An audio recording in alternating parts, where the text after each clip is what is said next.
Bonsoir, chers téléspectateurs et téléspectatrices, chers parents d'élèves, bonsoir, chers élèves candidats au CEPD, bonsoir chez vous. Comment est-ce que vous allez? J'espère que vous avez bien démarré votre examen du CEPD. Le premier jour, c'est aujourd'hui et ça s'est passé ainsi, dans de bonnes conditions, j'espère chez tout le monde. Donc demain, vous irez encore et nous sommes dans cette émission Révisons ensemble pour vous aider un peu en révision au niveau de sciences humaines que nous appelons encore histoire et géographie.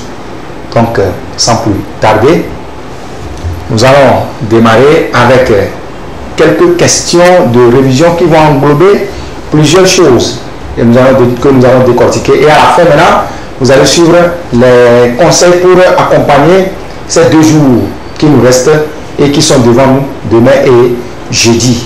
Donc, merci, que l'émission commence. Première question en histoire ce soir, on dit l'Allemagne avait perdu ses colonies d'Afrique au profit de la France et de l'Angleterre. L'Allemagne avait perdu ses pays de l'Afrique au profit de la France et de l'Angleterre. Et notre première question ici maintenant nous dit quelles étaient ces colonies? Quelles étaient ces colonies? C'est clair là, quelles étaient ces colonies? Voilà. Donc, tout simplement, on va vous dire quelles sont les colonies ou bien les pays qui ont été colonisés par l'Allemagne et après maintenant ont été divisés ou bien partagés par la France et l'Angleterre. C'est tout. Mais l'exemple est chez vous-même ici. Notre pays, le Togo, est dans le même cas. Le Togo a été colonisé par l'Allemagne d'abord. Vous voyez ça? Depuis le 5 juillet, je vous mets la date là ici parce que je vais travailler avec cette date. Depuis le 5 juillet, les Allemands ont pris le Togo en main depuis le 5 juillet. Et ils nous ont relâché quand? Suite à la Première Guerre mondiale, le 5 juillet 1884. Voilà, là je vous mets ceci. Du 5 juillet 1884. Et maintenant, ils nous ont relâchés suite à la Première Guerre mondiale. Donc, ça, c'est quoi ça? La colonisation allemande. Quand a eu lieu la colonisation, quelle est la période de la colonisation allemande au Togo? Donc, vous direz quoi? De 1884 à 1914, les Allemands ont mis fin. Ici, là, c'est en 1914. Maintenant, on peut vous demander encore quel est l'événement qui a provoqué la fuite des Allemands au Togo. L'événement, c'est quoi? C'est la Première Guerre mondiale. Quel événement a mis fin? Autour de cette seule question, vous pouvez avoir plusieurs d'autres questions encore complémentaires. Quel événement a mis fin à la colonisation allemande au Togo? C'est la Première Guerre mondiale. L'année, c'est 1914. Ça va là? Très bien. Donc, le Togo même en fait partie.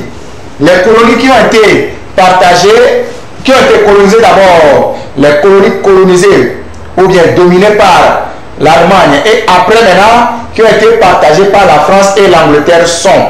Nous avons le Togo, notre pays même d'abord. Le Togo, notre pays même, était dans le cas là. Après, le Cameroun. Cameroun, on me dit de citer 2. Cameroun, Tanzanie. La Tanzanie. La Namibie. Voilà. Voilà les pays qui ont été, etc. Voilà les pays qui ont été colonisés par les Allemands d'abord. Et maintenant, après, ces pays-là ont été divisés par la France et l'Angleterre. Les voilà. Donc, commencez toujours par notre propre pays, le Togo, puisqu'il est aussi dans le cas. Après, maintenant, vous donnez le Cameroun, etc. etc. C'est clair? Voilà. Au Togo, le Togo a été divisé en 2. Et le premier partage a eu lieu où et quand? Le deuxième partage a eu lieu où et quand. Vous devez connaître ces dates-là aussi. C'est compris là? Voilà. On dit ici, donne deux avantages que le plus long cours d'eau du Togo donne au Bénin et au Togo. Deux avantages que le plus long cours d'eau du Togo donne au Bénin et au Togo. Voilà. Les avantages d'un cours d'eau. Avantage du plus long cours d'eau. Notre plus long cours d'eau, le plus long cours d'eau au Togo, c'est quoi? Nous avons deux grands cours d'eau. Quand on parle des cours d'eau, on veut parler du fleuve et consort. Nous avons deux grands cours d'eau.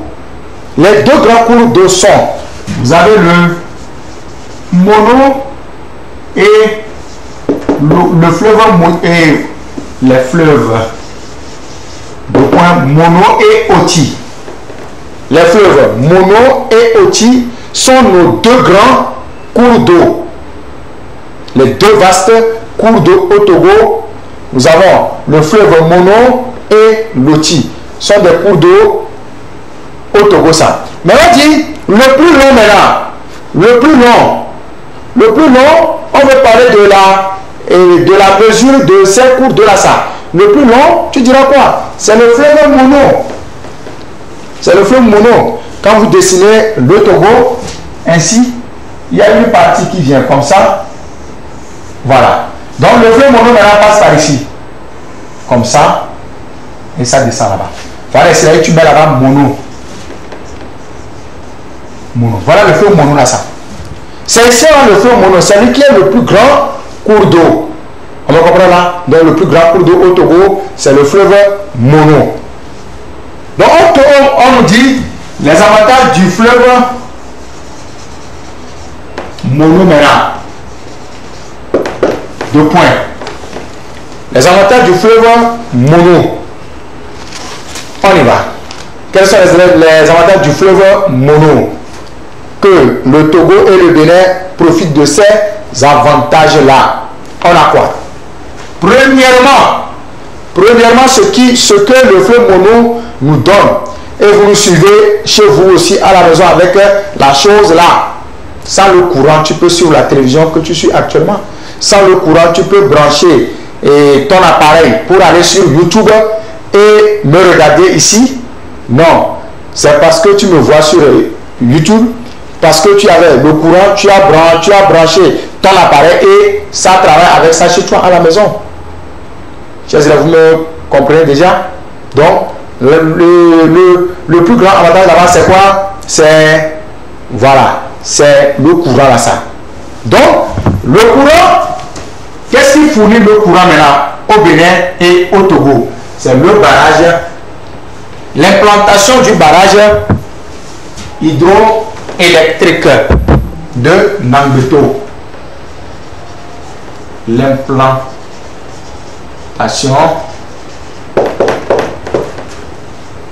du barrage avec deux R bien sûr, du barrage hydroélectrique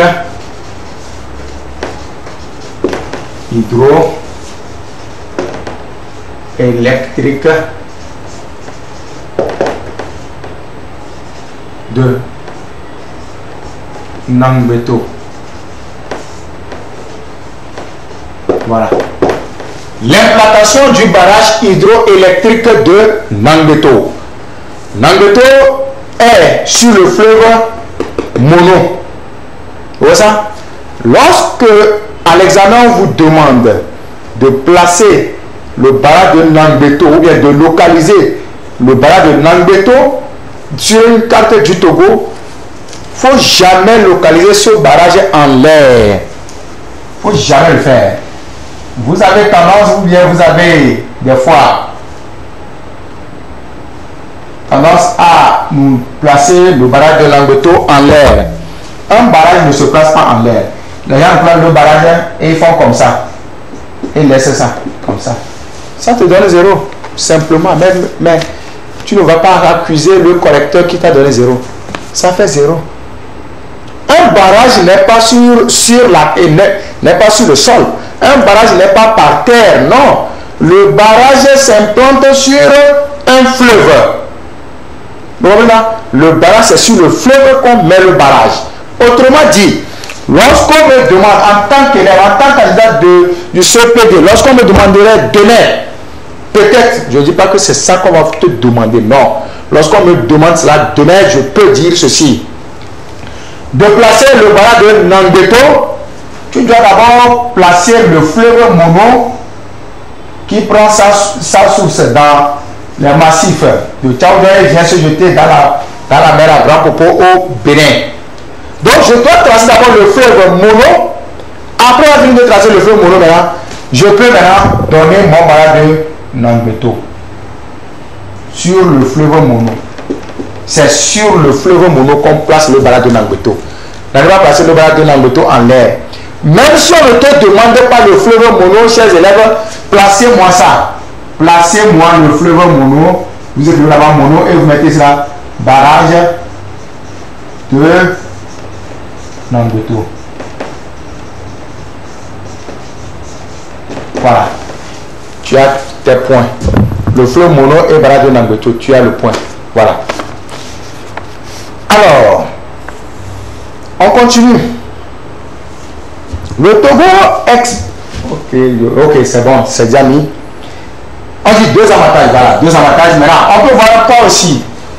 Ce soir, tu vas manger la pâte ou bien le riz ou bien foufou, n'importe quoi. Tu auras besoin du poisson. Tu auras besoin du poisson. Le poisson là vient d'où? Ça vient toujours de ce fleuve Mono ou bien d'autres fleuves encore. On me comprend là, ou bien de la mer même d'ailleurs. C'est compris là? Donc, tu peux dire quoi? La pêche. Le fleuve Mono a comme avantage pour le Togo et le Bénin la pêche. La pêche. Voilà. Même l'agriculture aussi. Tu peux puiser l'eau là pour aller arroser dans ton jardin. Tu vois déjà là? Voilà, la pêche, l'agriculture. Le commerce. Quand tu fais la pêche et que tu enlèves beaucoup de poissons, tu vas venir manger ça chez toi à la maison? Non. Tu peux aller vendre. Maman peut aller vendre les autres poissons frais là aux acheteurs. Vous comprenez là? Voilà. Autre question encore qui vient à ce sujet. J'allais oublier. Les affluents du Mono. Les affluents du Mono sont. Vous avez l'habitude de dire Kumangu, Kéran, Karamo. Non. Non. Non. C'est plutôt quoi? Kumangu, Karamo. Kéran est collé à Kumangu. Autrement dit, Kéran n'est pas sur. Pardon, j'aimerais parler de loti, ça. Loti plutôt. Loti. Donc au niveau de loti, maintenant, vous avez Kumangu. C'est loti qui reste en haut. Kumangu, Kara, et puis Mo. Ce sont les affluents de loti, ça. Ce sont les affluents de loti. Ceux qui citaient Kéran dedans, chers élèves, Kéran est collé à Kumangu. Autrement dit, Kéran, c'est un affluent, un petit affluent sur Kumangu. Kéran n'est pas sur Loti, non. Plutôt, Kumangu est sur Loti, le fleuve Kara est sur Loti, le Mo aussi est sur Loti. Voilà ça. Mais Kéran est collé à... Si vous dessinez bien le fleuve Loti, Loti comme ça en haut, vous allez voir Kumangu, et maintenant vous allez voir Kéran en bas. Regardez bien. Kumangu passe et donne naissance à Kéran. Donc Kéran n'est pas collé à Oti ici, non. Donc ne citez plus Kéran dedans. Ne citez plus Kéran. C'est Kumangu, Kara, Mo. Voilà ce que j'aimerais vous apprendre. Ça qui sont les affluents de Loti. C'est bon? Au niveau du Mono, vous pouvez voir Wawa, Amou, Agné. C'est vu, non? Amou, Agné sont aussi des affluents du Mono. C'est compris là? Voilà. Le Togo exporte des produits, cite deux produits agricoles et deux produits miniers qu'il exporte. Exporter veut dire quoi? Dans le mot ex, ex veut dire quoi? Ex veut dire dehors, extérieur. Vous voyez ça? Exporter, les produits exportés. Produits agricoles exportés. Voilà. Après, maintenant, vous avez aussi produits miniers. Produits miniers exportés. Voilà.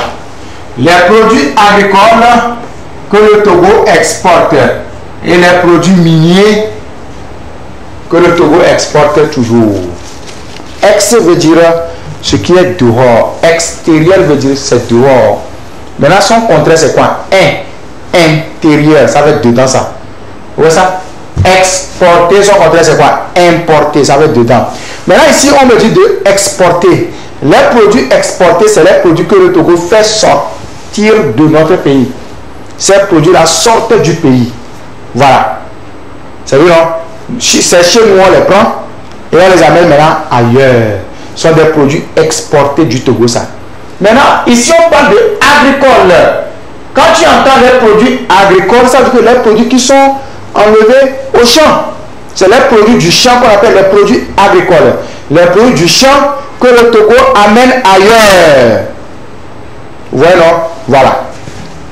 Au champ, vous pouvez citer le café, cacao, coton, sont des produits du champ que le Togo amène ailleurs.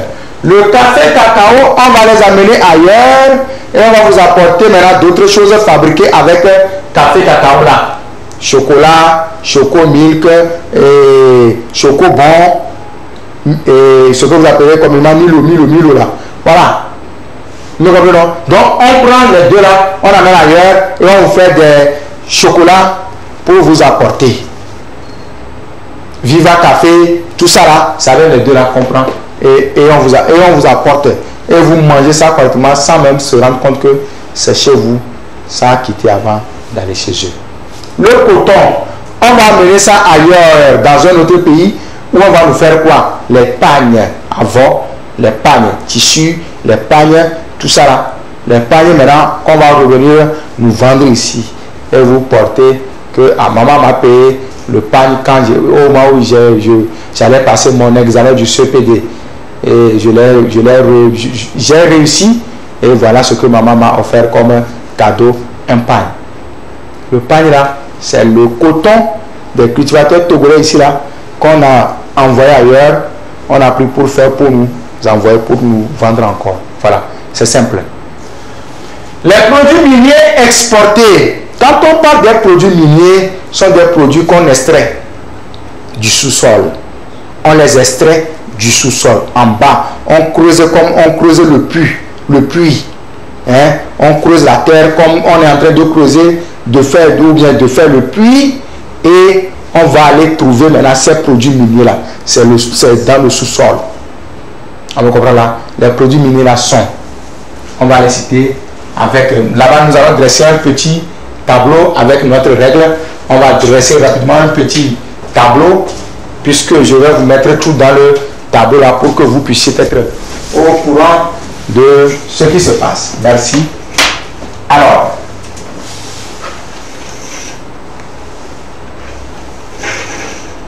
parmi ces produits agricoles, en attendant que le tableau ne soit prêt, on peut faire un petit commentaire sur la première question là.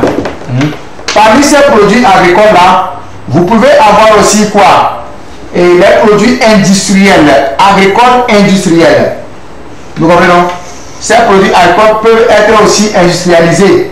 Industrialiser un produit, c'est quoi? C'est de mettre ce produit dans la machine et le transformer en un autre produit fini. Vous comprenez? On peut prendre ça pour aller mettre dans l'usine, très bien, dans l'usine, et on transforme ça pour avoir un autre produit. Ça ne sera plus café cacao qu'on connaît bien ici, ça ne sera plus comme ça, golo golo comme ça, non. Mais on va transformer ça sous forme d'une autre chose. Vous voyez ça? Ce sont des produits industrialisés, ça. Lorsqu'on prend café cacao, est-ce que tu vas mettre ça dans l'eau chaude pour dire que tu bois le thé? Non. Ou bien pour dire que tu prends le thé? Non. Non. Mais on doit amener ça dans l'industrie. Pour aller industrialiser, on transforme ça dans les machines avant de vous apporter. On peut les appeler encore des produits agricoles industrialisés. Ce sont des produits industriels, encore ça. Des produits industriels. Quand nous prenons même les fruits, notre brasserie, la brasserie du Togo, transforme ces fruits-là en boisson que vous appelez Luki, tout ça là, ou bien, voilà. Déjà, cette transformation de ces fruits-là montre que ces fruits aussi sont des produits industriels. On va les industrialiser avant de vous mettre ça dans les bouteilles et vous allez prendre comme jus ou bien les boissons Luki, tout ça là. Vous me comprenez bien là? Voilà comment les choses se passent. Donc, sur la question d'ici, je vais diviser ça en 4 colonnes. Ici, on met les produits. Produits miniers. Produits miniers ici. Ici, vous avez société. Société. Ici, maintenant, vous avez localité. Localité.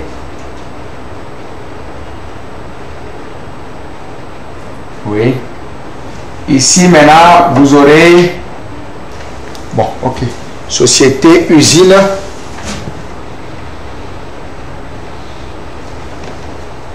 Usine.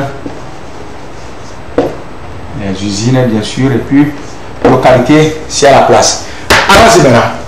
Produits miniers. Ces produits miniers, on peut les appeler encore les gisements. Quand à l'examen, tu vois sur l'épreuve, on dit les gisements. Sachez correctement que qu'est-ce qu'on me demande ça? C'est les produits miniers, on vous demande. Voilà. Vous avez les phosphates en premier lieu. Les phosphates parce que c'est ça qui nous procure beaucoup d'argent. Il faut qu'on cite ça en premier lieu. Les phosphates. Les phosphates, la société, écoutez bien, la société d'extraction est différente de l'usine de transformation. Voilà la différence. La société extrait cela et l'usine le transforme. L'usine transforme ce produit. C'est tout, c'est la différence. C'est que non. Donc, ne croyez pas que c'est la même société et c'est l'usine encore. Non. La société extrait. L'usine transforme. C'est pourquoi on va vous dire des fois usine de transformation, société d'extraction. Ouais, c'est tout, c'est la différence. Phosphate, société, c'est quoi? SNPT. Nouvelle société nouvelle des phosphates du Togo. Voilà. Société pour les phosphates, c'est SNPT. Société nouvelle des phosphates du Togo. Maintenant, l'usine. Au niveau de l'usine, au niveau des phosphates, vous allez dire quoi? Dites-moi tout simplement pourquoi. Laverie, la place à ne pas suffire. Là, on va enlever localité. Je vais vous dire ça dans la bouche seulement, puisque la place ne pas suffire pour écrire le nom des usines là. Je vous dirai les localités là. Et vous allez me noter ça chez vous là-bas dans les cahiers. Les localités d'extraction, ça bien sûr. Ou bien les préfectures, tout ça là. Bon, usine maintenant, vous mettez quoi? Laverie de phosphate à Guinée. Voilà. Vous comprenez non? Laverie de phosphate à Guinée. Ça va déjà? Voilà. Maintenant, l'autre produit minier, maintenant, vous pouvez voir marbre. marbre. Société, c'est ça, vous dites quoi? Sotoma. Société togolaise de marbre. Ou bien, vous allez voir dans certaines épreuves, on va vous mettre quoi? Puma. C'est pour marbre ça. Vous comprenez déjà? Voilà. Donc, société togolaise de marbre. Usine. Ah, j'ai oublié. Localité pour les phosphates, c'est dans la production de veau à hauteur, Pomé, Vaucan, Ananas. Tout ça, c'est dans la production de veau. C'est vrai, non? Maintenant, usine au niveau de marbre. Usine, je mets quoi là? Usine au niveau de marbre, mettez tout simplement marbrerie de Lomé. Voilà. Marbrerie de Lomé. L'usine, c'est marbrerie de Lomé. La société qui enlève ça du sous-sol, c'est quoi? Sotoma. Société togolaise de marbre. Voilà. Vous avez le calcaire. Le calcaire. Maintenant, au niveau du calcaire, la société qui extrait le calcaire, qui enlève le calcaire du sous-sol, c'est quoi? C'est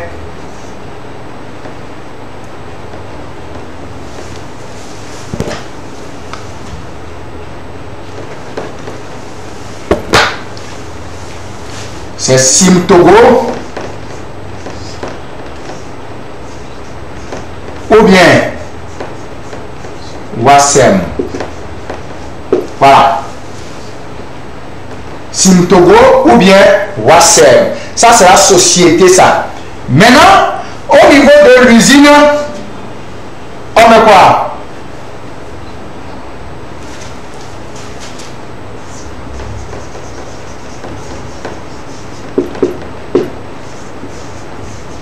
Si vous allez au port autonome de Lomé, il y a l'usine là-bas qui transforme le calcaire là en quoi? En quoi? En ciment avec d'autres produits pour nous faire quoi? Du ciment. C'est vrai là? Pour nous faire du ciment. Donc voilà ça. Et enfin maintenant, vous allez maintenant le fer. Le fer maintenant. Le fer, c'est la Bandjeri à Bassar. Bandjeri à Bassar. Au niveau du fer, M mining. Voilà. Mining. Voilà ça. Donc, on met aussi le fer au Togo et c'est à Bandjeri à Bassar. Voilà à peu près le tableau des produits miniers que vous pouvez désormais garder facilement dans vos caïssas. Ça va déjà là? Donc si on vous dit, si c'est deux produits miniers exportés, tout ça là, on ne travaille pas ça sur... Ça veut dire qu'on ne prend pas ça pour faire d'autres choses dans notre pays. Sinon, on prend ça là, on les amène dans d'autres pays. Pour fabriquer d'autres choses et nous apporter, nous vendre ici. Phosphate. Pour nous fabriquer des allumettes, des explosifs, pour nous apporter encore tout ça. Nous comprenons? Ciment et calcaire, on amène ça au port ici pour nous faire du ciment. D'autres même peuvent payer ça, aller encore chez eux. Vous voyez ça, tout ça là. Donc voilà. Voilà pour la question numéro 3 que j'ai décortiqué un peu. Alors, on y va. On dit, recopie la bonne réponse. Jean Gutenberg a inventé la poudre à canon. Vrai ou faux? Écoutez bien. Recopie la bonne réponse. On vous a dit, Jean Gutenberg a inventé la poudre à canon. Vrai ou faux? Tout simplement, il faut dire quoi? Faux. Il faut dire faux. Qu'est-ce que Jean Gutenberg a inventé? Je vous place. Ah, ok, ça vient passer. Jean Gutenberg. Premier tiret. ou bien petit a. Invention de Jean Gutenberg.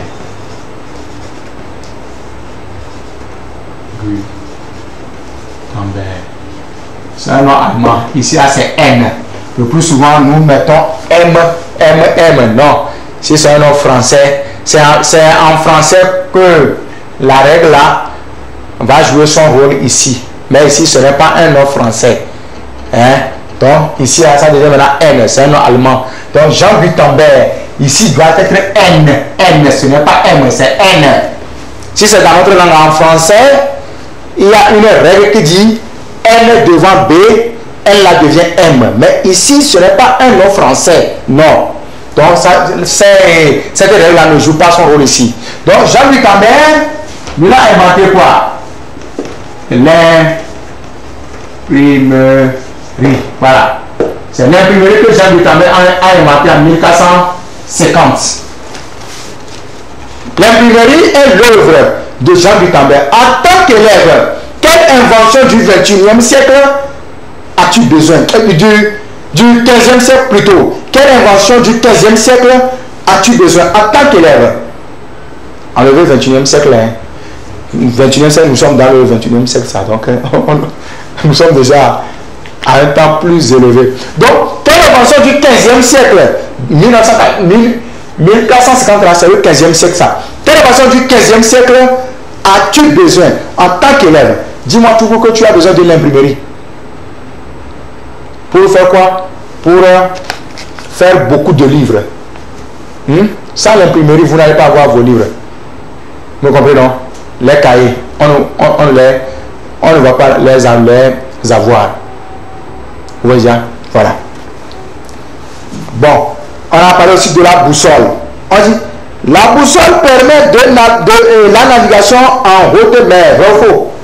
La boussole permet la navigation en haute mer.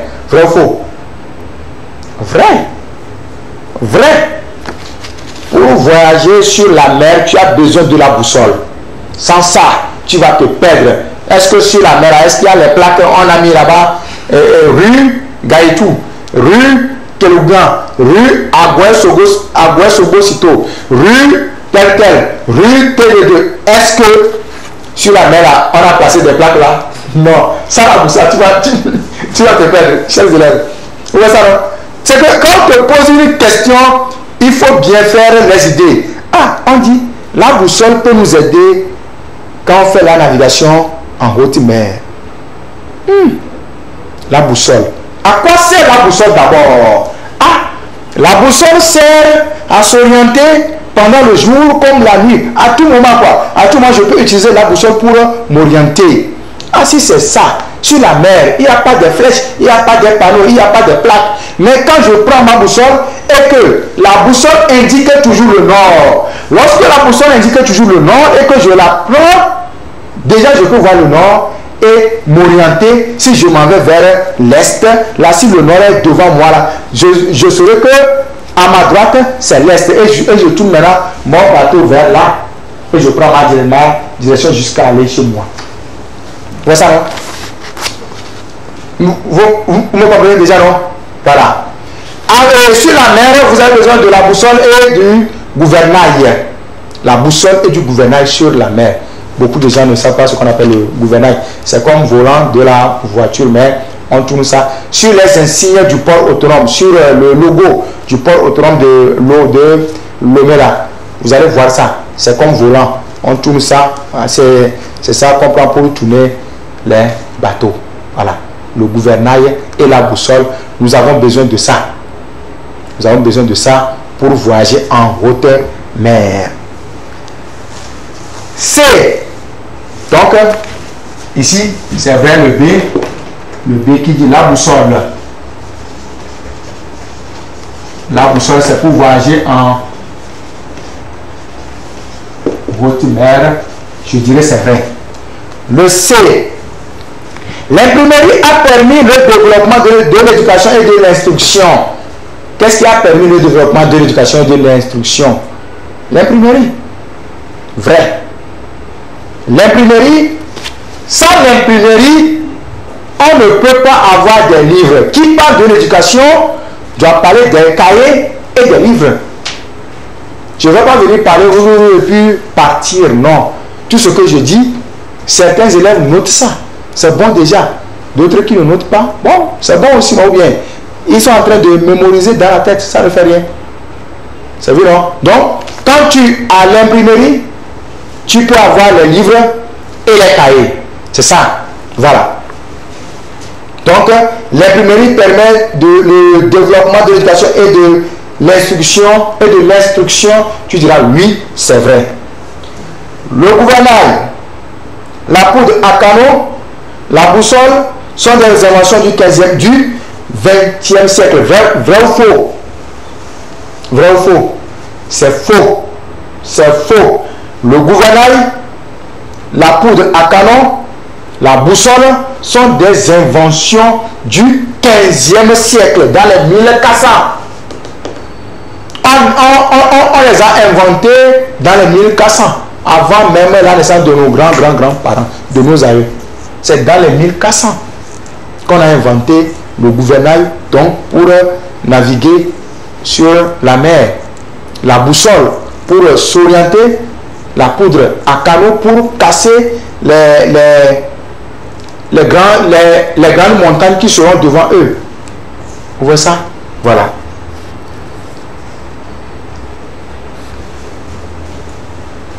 La Terre est divisée en deux parties égales. On demande qu'est-ce qui la divise? La Terre est divisée en deux parties égales. Qu'est-ce qui la divise? Vous direz quoi? C'est l'équateur. Je dirais tout simplement on écrit l'équateur, on dit ça l'équateur. L'équateur divise la Terre en deux parties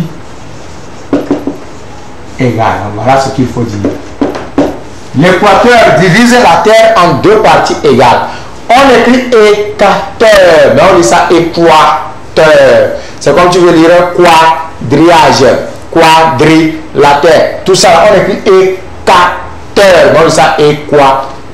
Voilà. La question dit, donc le nom de chaque partie s'appelle comment? Chaque partie s'appelle hémisphère.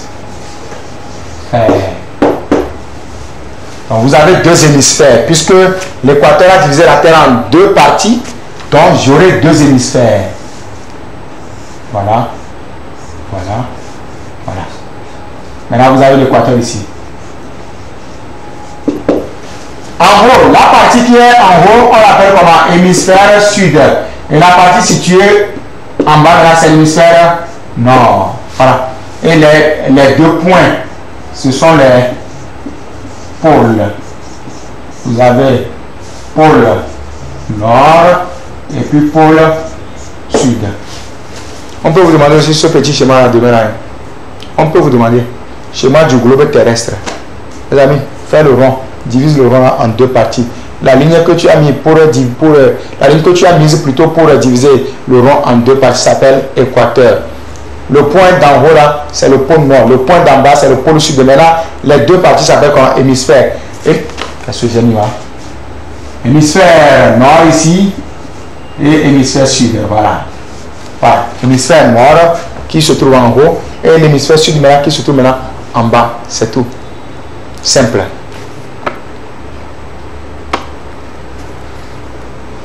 Voilà.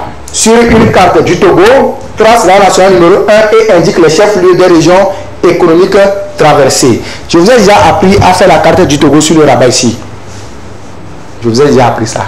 Allez sur YouTube. YouTube, vous allez voir, vous tapez là-bas, révisons ensemble. Révisons ensemble. Vous allez voir, tout va venir. Hein, quand ça vient là, vous allez voir là où on a appris la cartographie du Togo. Vous allez voir ça en même temps. La carte sera là-bas. Cliquez et vous allez suivre au moins encore quelques notions sur la carte là. C'est bon là. Et c'est fini. Quand on vous demande la nation numéro 1, la route nationale numéro 1 sur la carte du Togo, il suffit juste seulement de placer les villes d'abord. Placer les villes, les grandes villes, ou bien les chefs-lieux des régions économiques. Vous avez là-bas quoi? Lomé d'abord, c'est très important. Même si on n'a pas demandé Lomé sur la carte, à placer Lomé. C'est très important. La nation numéro 1 ne va pas quitter Atchédié pour aller. Non. La nation numéro 1 va quitter Lomé chez nous d'abord pour aller au nord. C'est vu, non? Voilà. Lomé, région maritime, chef-lieu, Tchévié. Vous savez, non? Après Lomé, maintenant, tu tombes dans Tchévié en même temps dans la première région. Région maritime, chef-lieu, Tchévié. Maintenant, après Tchévié, tu tombes dans quoi? Atakpame, Sokoré, Kara, Dapaon. Tu as. Tu prends d'abord Lomé. Lomé, c'est primordial. Ça, c'est Dada. Même si on est d'abord dans la place, ça. Mais la première région, son chef-lieu, c'est Tchévié. Après Tchévié, c'est Atakpame. Après Atakpame, c'est Sokoré, Kara et Dapaon. Voilà. Voilà. Région maritime, région des plateaux, région centrale ici, oui, région centrale ici, région de la Kara ici et région des savanes. C'est vu, non? Région maritime, région des plateaux, région centrale, région de la Kara et région des savanes. Voilà comment il faut placer ces chefs-lieux-là dans la carte du Togo. J'espère que vous avez suivi au moins quelque chose. Ok. On va voir si la régie est prête et on va nous balancer quelques conseils à suivre pour les 2 jours restants de notre examen du CEPD. Avec la complicité de la régie, vous aurez les conseils.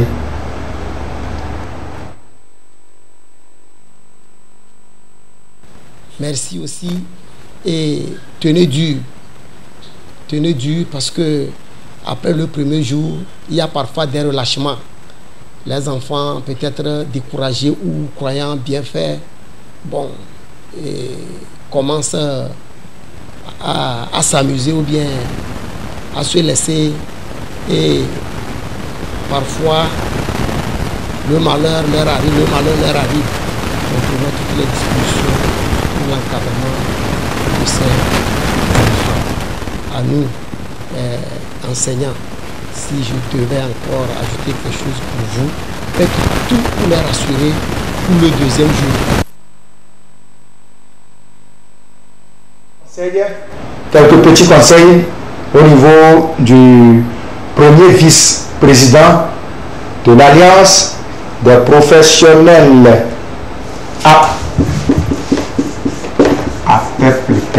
Alliance des professionnels de l'enseignement privé laïque du Togo. Voilà. Il est le premier vice-président de l'Alliance des professionnels de l'enseignement privé laïque du Togo. C'est M. Karoua Asso. Donc, il vient de nous dire ça. Que de tenir dur pour la journée de demain. De ne pas relâcher. Même s'il y a quelques questions que nous avions ratées aujourd'hui, on n'a qu'à se dire que demain, je vais rattraper ces points perdus. Ne baissez pas les bras. Et dans un combat, dans une lutte, il y a un président qui disait, un coup isolé n'arrête pas le combat. Tu as raté une matière, ne dis pas que c'est fini pour moi. Non, l'espoir est là. On me comprend. Un coup isolé n'arrête pas le combat. L'espoir est là. Aujourd'hui là, c'est déjà parti. Faisons face maintenant à ce qui nous attend demain. Demain, vous avez 3 matières. Rédaction,